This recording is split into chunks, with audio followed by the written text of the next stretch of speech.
Enjoy this movie, then visit BrainPop.com for much more. Hey Moby, have you seen my toothbrush? 10, 9, 8, 7. Hang on. 6, 5, 4, 3, 2, and 1.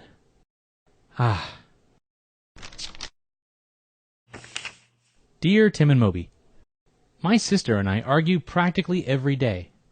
What can I do to stop it? From Wayne. Hey Wayne, when you spend enough time with other people, your wants and needs are bound to conflict with theirs. Maybe you and your sister both want to use your tablet at the same time.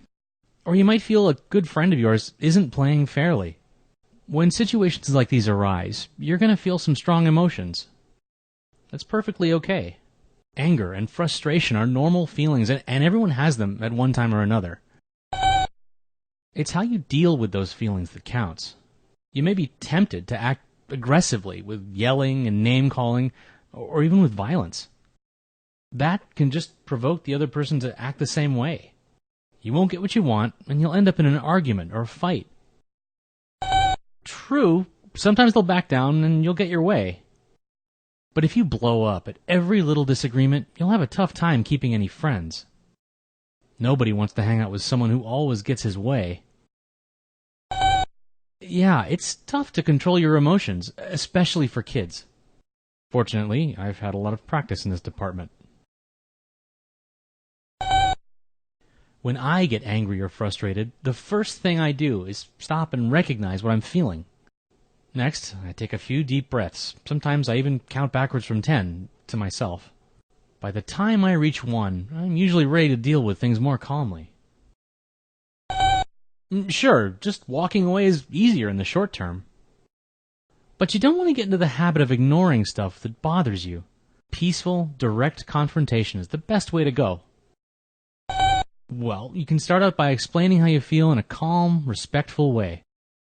Say you and your sister are arguing over who gets to use your tablet. You might say, "When you don't give me a turn, I get really frustrated." Explain what you want to use it for. Then let your sister express her point of view. Show that you're paying attention by making eye contact and nodding.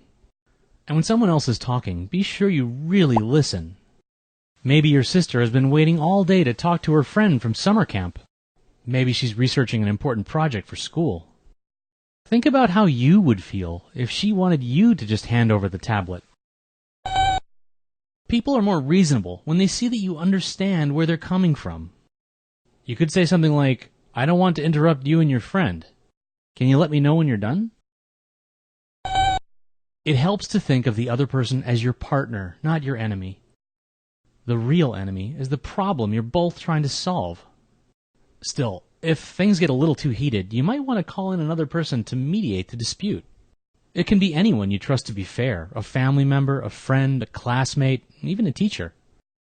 The mediator can decide when it's each person's time to talk and make sure that everyone acts in a respectful manner. The best solutions involve a compromise. Each side gives a little ground. For example, you and your sister can set a schedule for sharing your tablet.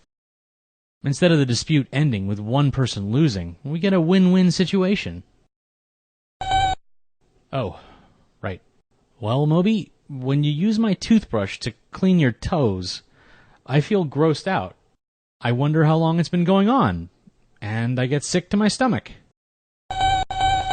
I see. You get carbon buildup on your toes, and it's really uncomfortable. Maybe there's a solution we can both live with.